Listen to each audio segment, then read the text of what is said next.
global FDI volume accounted for the 36 trillion US dollars. It's a stock of global investment. And only income on this investment reached the huge level of 2 trillion US dollar per year at the end of the 2019.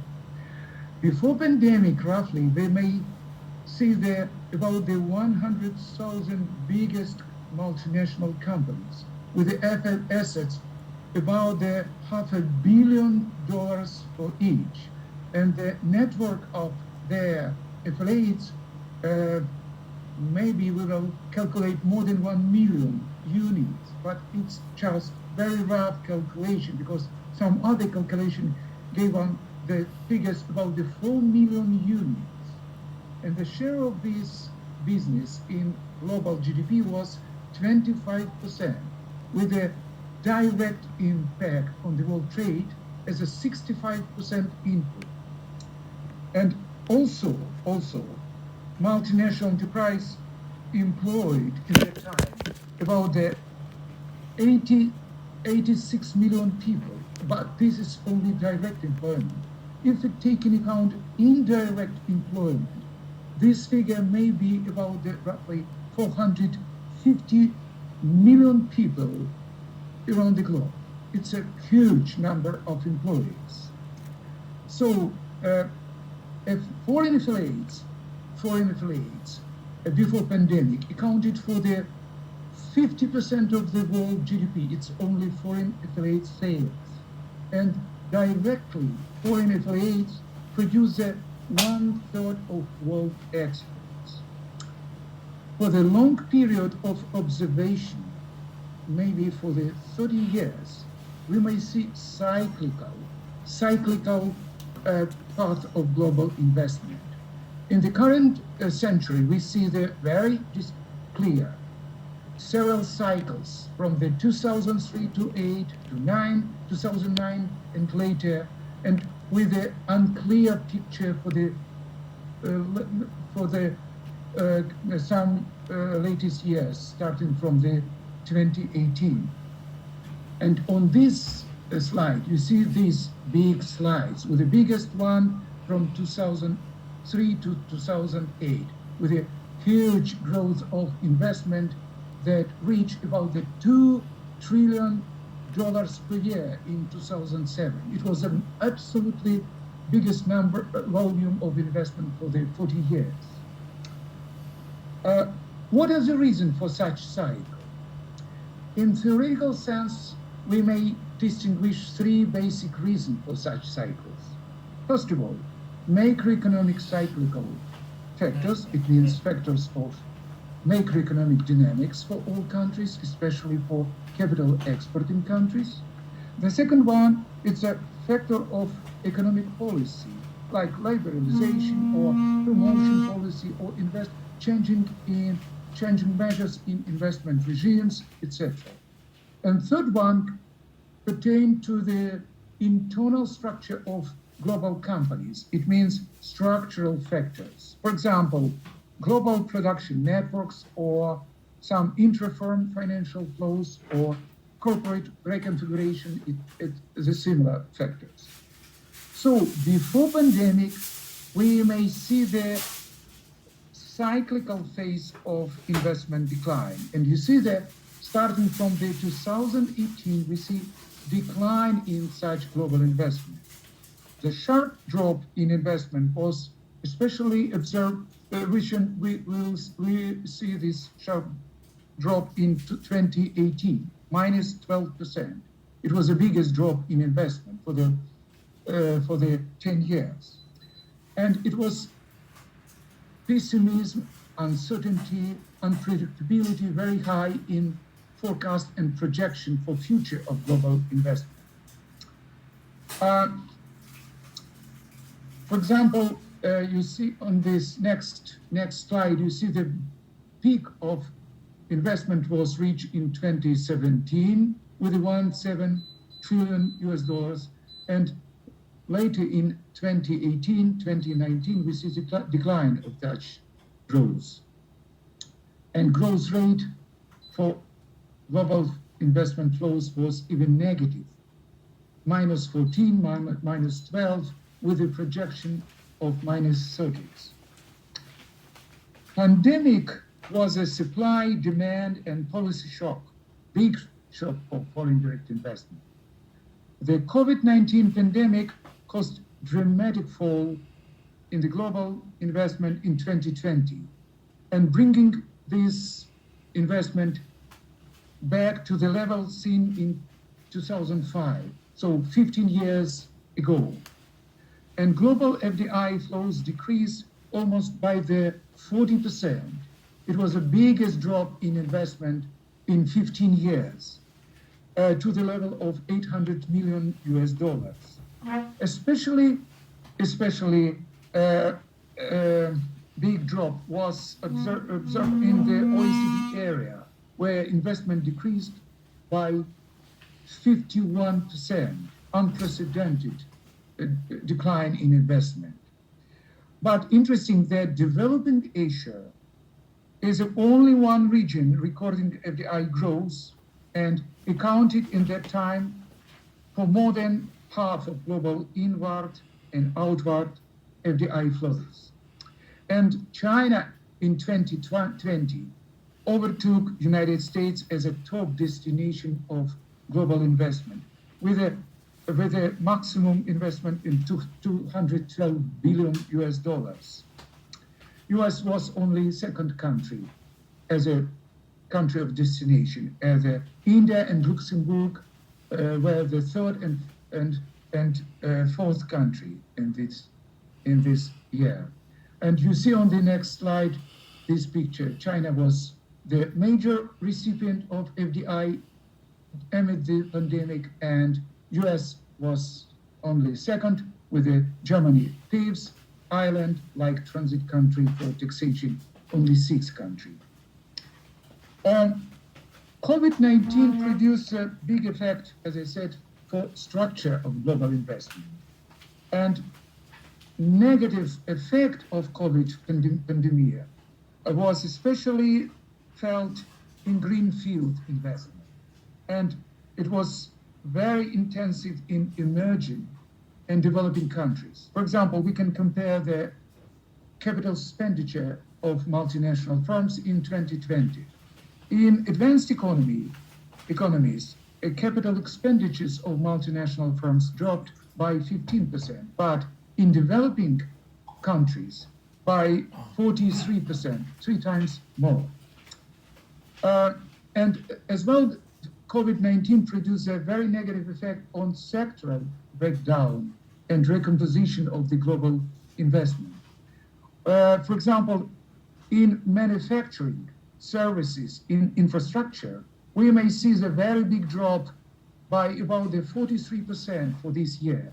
But especially negative effect was on the extractive industries, unprecedented huge drop in investment, about the 85% decline of global investment amid pandemic. But in opposition, some industry boomed from the global investment. First of all, it was observed for the biotechnology and for communication industry, for medical e-service and medtech industries.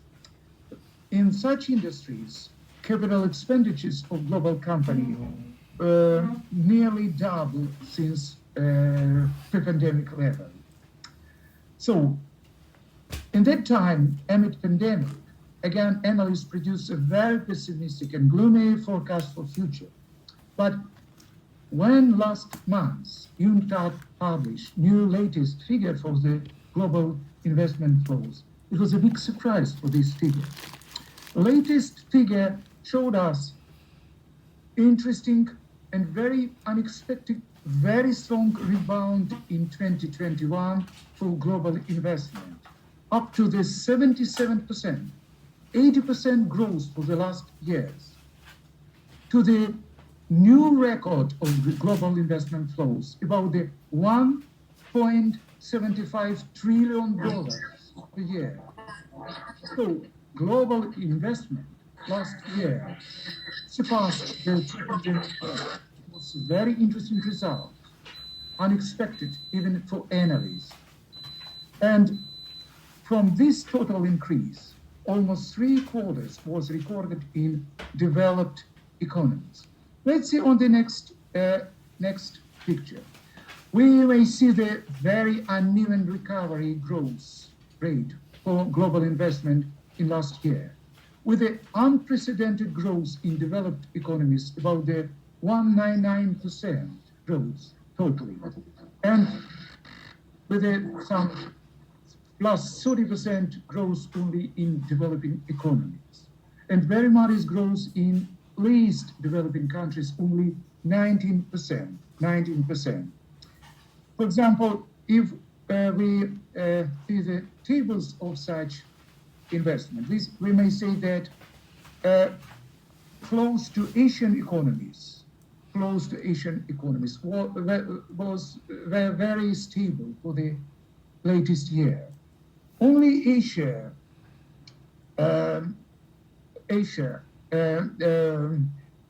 only in Asia, there was no decline for multinational global investment during the last 3 consecutive years, in 2019, 2020, and 2021. And you see the red frame on my slide, it's Asia. And with, for example, investment in Asia, in East Asia, that grew strongly, plus 35%, even amid the pandemic. It's interesting, very interesting figures. And in 2021, last year, again, China actual use of FDI hit the record. And this investment flows was more than 1 trillion and 100 million renminbi. It represents 15% growth from previous years. If we calculate in US dollar terms, these FDI flows in China came in recording level of 178 billion US dollars. Again, 20% more than year before. So, but as I said post-pandemic global investment flows has a different pattern of recovery again. For example, if you see on the greenfield investment project figures, statistics, you see only negative figures with total minus 1% of project. And only Asia give us the positive dynamics of the project for greenfield investment. The damage from COVID-19 caused mostly greenfield investment. But after pandemic, cross-border M&A soared and increased by the 49%. But for example, Europe, as you see, exposed decline both for greenfield and for M&A investment. But for example, for USA, if you see the investment in United States, you see that the huge increase and growth rate of cross-border M&A sales, about the 185%. It means the flows of global investment to United States was mostly due to the M&A, because greenfield investment produced only 10% of the growth. Again, for China, FDI in China has grown equally, and we see the balance, roughly balance between the greenfield and M&A investment. The growth for greenfield investment was about the 15%, and for measures and acquisitions, M&A, was about the 20%. And after pandemic, we see that after pandemic, maybe it's better to this. After pandemic, we see the very different structural recovery for the global investment. For example, we see strong investor confidence in infrastructure sectors, first of all. In contrast, investor confidence in industry and global value chains remains very, very poor, very weak. In other sectoral trends, only information and digital industries sectors has fully recovered. For example, mass media, communication, and connected with the information sectors. And we may observe the boom in cross-border measures and acquisitions in services as well. Next slide will probably give you this picture. You see the right side of my slide.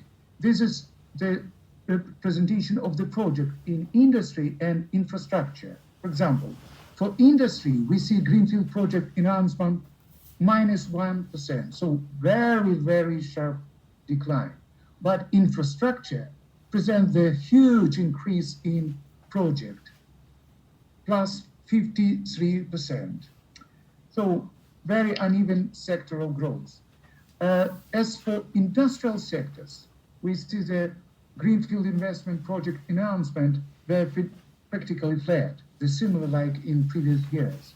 But number of new projects, especially in global value chain intensive industries, for example, like electronics, automobile, chemical industry, like aerospace industry, fell dramatically further. So as for infrastructure, why infrastructure gained such big global investment flows? The strong investor confidence in infrastructure were supported by the several very important factors. And I would like to say, first of all, factor number one, it's a favorable long-term financial conditions, because many countries announced the long-term financial models to develop infrastructure in their countries. The second factors, it was recovery stimulus packages for economy, because in Europe, in Asia, in North America, in many regions, countries issued such very big packages of stimulus, and these packages injected some money in industry, in infrastructure. And third reason for such growth was overseas investment programs. And Belt and Road Initiative give us a very good example of such very effective channel how to promote and develop these infrastructure projects. Let's see on the Belt and Road global finance and investment in the post-pandemic year. For example, for the 2021, it's the latest statistics for the Belt and Road investment. We see a more or less stable picture of this investment, roughly similar to the previous years, about the $60 billion in 2021 and 60.5 in previous years. But of this engagement, about the roughly 14 billions was through the direct investment. And major part of such financial injection were through the loans, it means through the contracts, partly financed by the Chinese banks. Compared to the 2020, contract volume rose very much from the amount of the 37 billion, but in opposition, foreign direct investment shrank from the level of the 23.4 billion. So we see the different dynamics of these two sectors. And again, for the country focus, we see the strong shift in BRI engagement in the last year post-pandemic toward the African and Middle Eastern countries. For example, next slide presents you the share of construction and investment engagement in BRI finance and investment over the last years. For example, before pandemic, from the 2013 to 2019, we see that 60% of such engagement was through the contracts, construction, but only 4% through the foreign direct investment. But in 2021, as I said, a much bigger portion represented by the construction. As for sectoral breakdown, Chinese engagement in the Belt and Road Initiative in last 8 years, we may see the three biggest sectors as for construction and also for investment. For construction, we see very clear energy number one, transport number two, and real estate number three. And with a similar roughly structure to the investment, foreign direct investment, energy number one again. But metals, in some years, even bigger, or transport sometimes even more than metals. But these are three biggest specific spheres for the foreign direct investment under the BRI initiative. So post-pandemic give us very interesting details in average deal size for the BRI project. The average size of such project now accounted for the $500 million US, with a slight growth in the size from the 440 to the roughly $500 million. And the second trend, very interesting trend, is the green energy finance and investment booming. And they reach the high in the 2021 up to the $6 billion US. Probably we expect that in future, these projects will be even much bigger. And Chinese BRI financing, especially were very pronounced in health and utilities sectors. It's naturally because it was a time of pandemic and many countries even asked Chinese partners to develop these sectors in order to tackle with the pandemic. This is a structural, sectoral structure of this engagement with the figures of biggest sectors. And we may see that average figure for example, energy, it's about the 40% average for 3 years. And average figure for transportation, it's about 25% for 3 years. And the next sector, it's metal, about roughly 10% for each consecutive years, but with a slight difference for these years as well. Regional structure. What's happened in the regional structure? In last year, 2021, we see that Asian countries contributed very much to receive the largest share of the Chinese BRI investment. And the share of the Asian countries constituted the 35%. It's a permanent trend for Asian countries. But most interesting trend, as I said, the growing role of the African and Middle Eastern countries. These countries picked up to the very high share of the 38% of the all financial arrangements and investment for the last year. Let's see for future what happens. Is it permanent trend, or maybe Asian countries will return their priority to get this finance and investment in future? And European Belt and Road countries, investment in European Belt and Road countries declined very much by the 84%. It was a dramatic decline in financial arrangement made by the Chinese partners in Europe for the latest maybe 7-8 years. And next part of my presentation, it's the outlook for the current year and for next years. For current year, probably, it's very unlikely to expect that 2021 rebound growth rate will be repeated.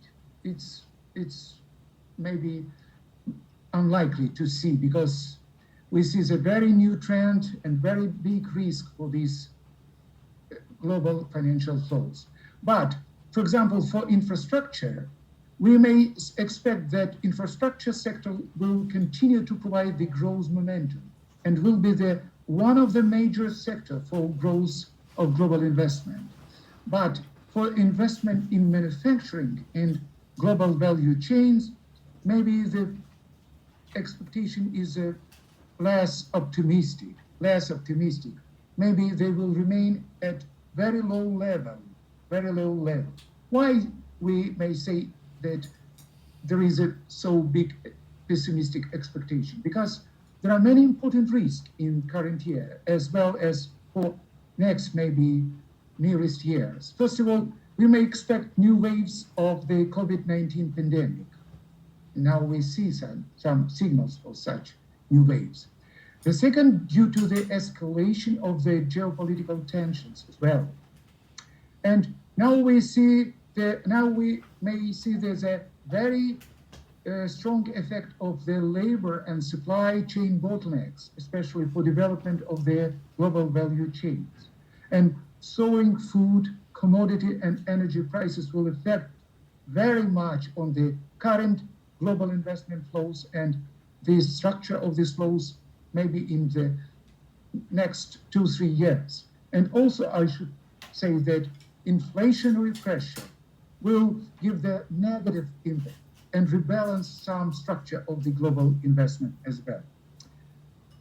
Basically, we may expect that now we're staying in the turning point of the global investment. And we may expect the decade of the very, very dramatic transformation in global investment. First of all, not because even this temporary effect of COVID-19, but because the very, very important effect of the long-term factors like new industrial revolution, growing economic nationalism, and sustainability imperative. And this transformation, now we just see the first points of this transformation, and we stay in the first step of this transformation. And coming years will show us the way of such transformation in many different pictures. For example, global value chain is a key evidence of the global investment flows. Basically, there are 3 key dimensions of such international production. The length of value chain, it means number of steps in global investments. Second, geographical spread of value added, it means number of countries that are involved in such activities. And third, governance choice within this global value chain, it means the prevalence arm's length trade versus internalization and direct control of the multinational firms.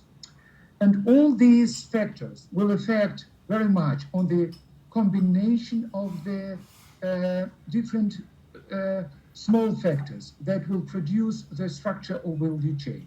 Now we see the longest lengths of the value chain in chemicals, automotive, machinery and electronics.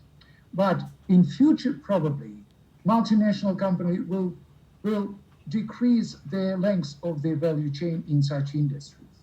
Food, beverage and textile and apparel and transportation, this is an industry with a mid-range value chain, about the 2,000 kilometers. And the shortest value chain we now see in extraction, business service, and connected with the agriculture, food processing industry.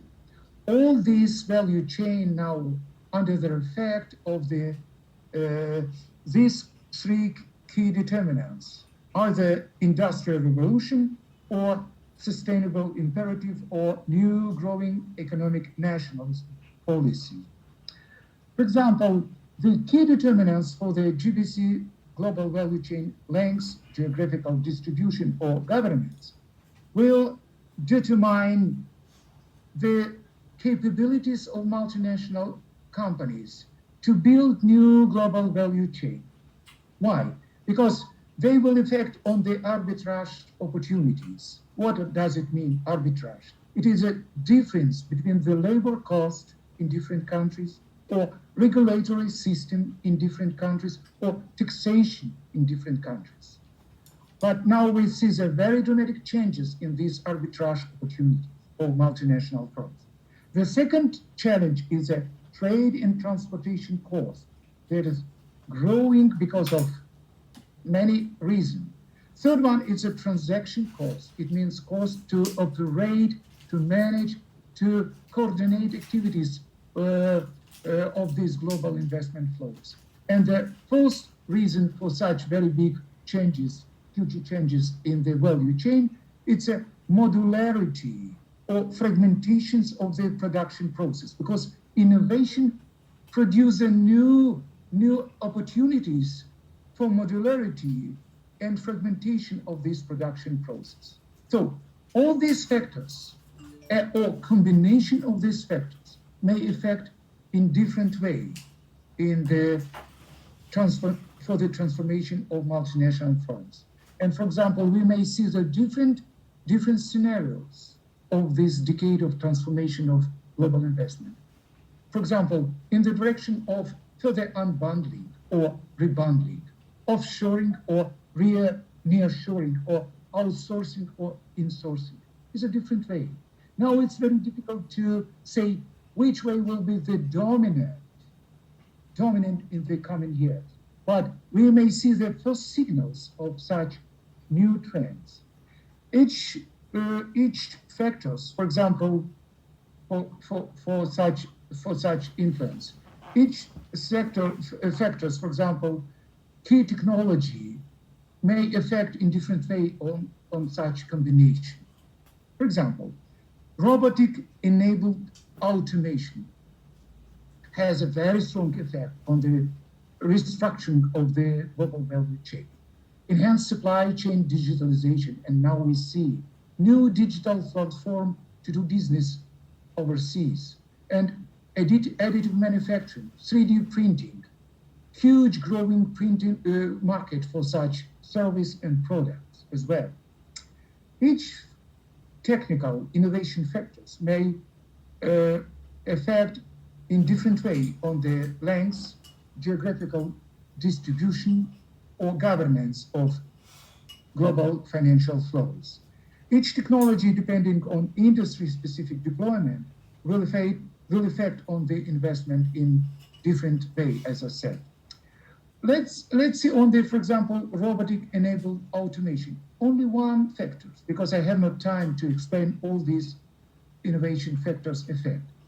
For example, the combined market for Internet of Things more than doubling in 5 years. And now the market for the Internet of Things accounted to the $520 billion in 2021. Huge market for the Internet of Things. Stock of industrial robots tripling over the 10 years and reach the number of 4 million units. And you see CAGR, it's a compound annual growth rate. Average, it's about 13%, with the expectation even much more, about the 15% in coming years. And stock of professional service robots now reach 1 million units in 2022. So we see the very new trends in new industrial revolutions, and all these trends will affect on the character of the global financial flows, as well on the destination of such flows. The second very important factors, as I said, it's a policy measures. It's a policy measures, policy environment for global investment. And we may expect that this policy environment will be toward the more interventionism, first of all, rising protectionism, and we may expect shift away from the multilateral to regional or even bilateral frameworks. And even now we see in last year before, we see the very clear evidence of such trends. Let's see on this slide. This is a 2020 picture of the policy measures that affected FDI flows. You see, green line, it's a liberalization and promotion. And yellow line illustrated the restriction or regulation measures. So in 2020, 67 countries introduced 152 policy measures, and 50 of these measures related to the new restrictions or regulations. So the proportion of more restrictive or more regulatory policy measures soared from the 20% before pandemic to 41% now. So this is an increase of more than 100%. This is a ratio, is the highest for probably over the 30 years. We've never seen such very high percentage of restrictive measures for foreign direct investment. And next, very important factors, it's sustainability trends. We may expect the growing concern about the social and environmental impact of the global investment and multinational enterprise activities. And we may expect the increased regulation, pressure by civil society, and improvements in the monitoring of social and economic impact of multinational enterprises. But if this occur, it means these sustainability policies and regulations may affect in different way on the global investment. For example, there is a very direct effect to increase transaction cost of operation or transportation cost. For example, carbon pricing policy or green deals policy will increase transportation costs. Inevitably. We have no choice. And this is occurred in many countries now. Or sustainability policy require more strict protectionism sometimes, or regionalism trends. And this policy, again, will cost the growing transaction cost of operation. So finally, all these three determinants, technological factors, or policy measures, or sustainability priority will affect in favor of one of four major trajectories of global investment transformation.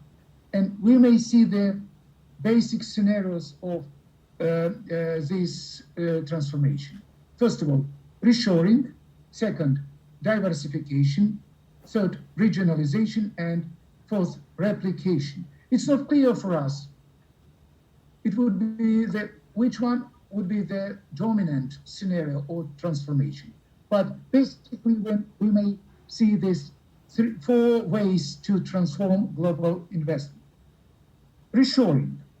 Reshoring will lead to shorter and less fragmented global value chain. It will dramatically change current structure of global value chain, inevitably.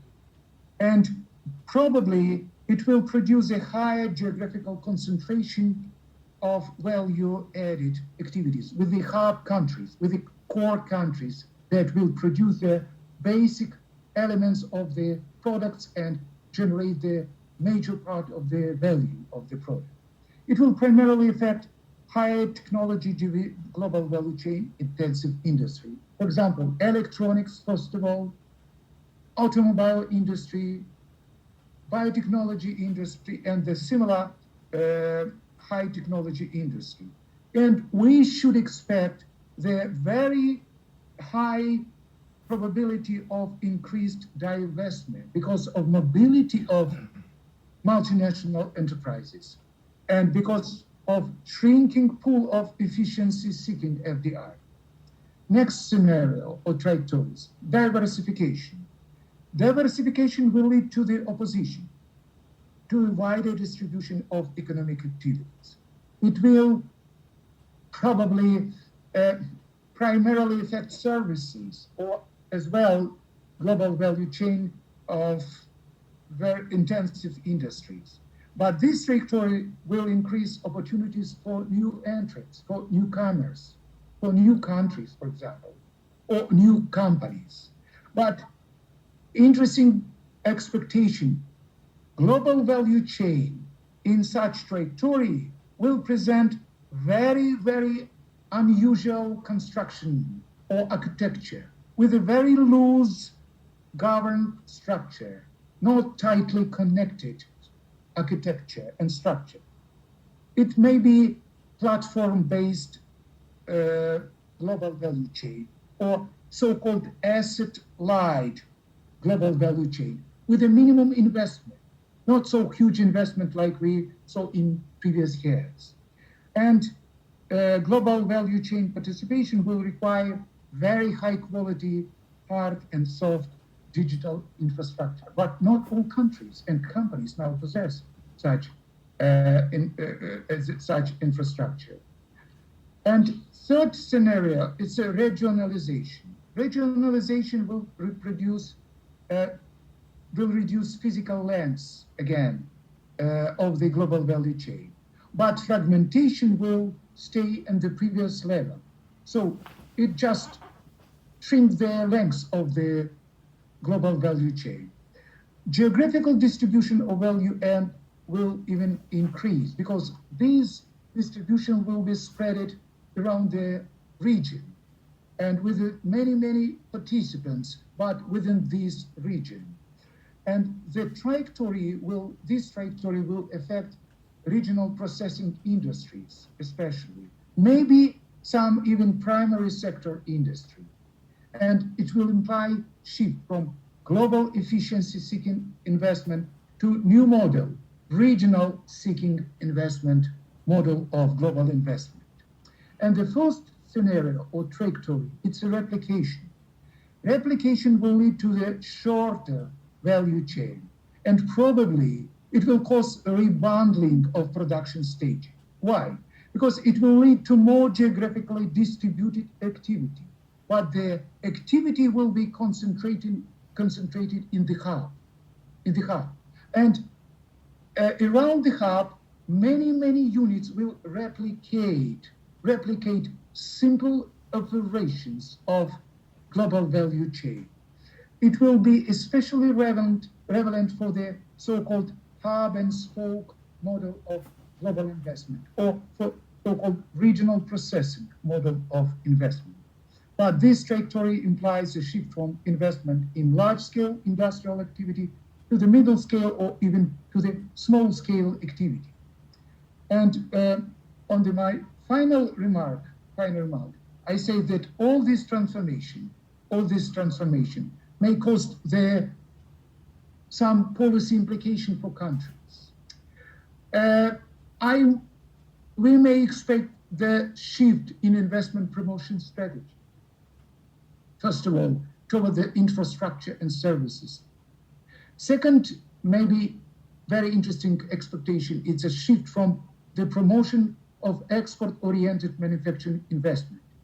This strategy served like a very fundamental strategy for Asia for 40 years. But now we see maybe the end of that strategy and the turning point to the other strategy, to promote local services, to promote infrastructure development, and with a lower importance to the low-cost, labor-intensive project. And also, we may see the investment or promotion in the green or blue economy. But the total recomposition of such policy will be in favor of rebalancing toward the growth based on domestic or regional demand and services. This is my expectation for the coming decade transformation. Thank you very much.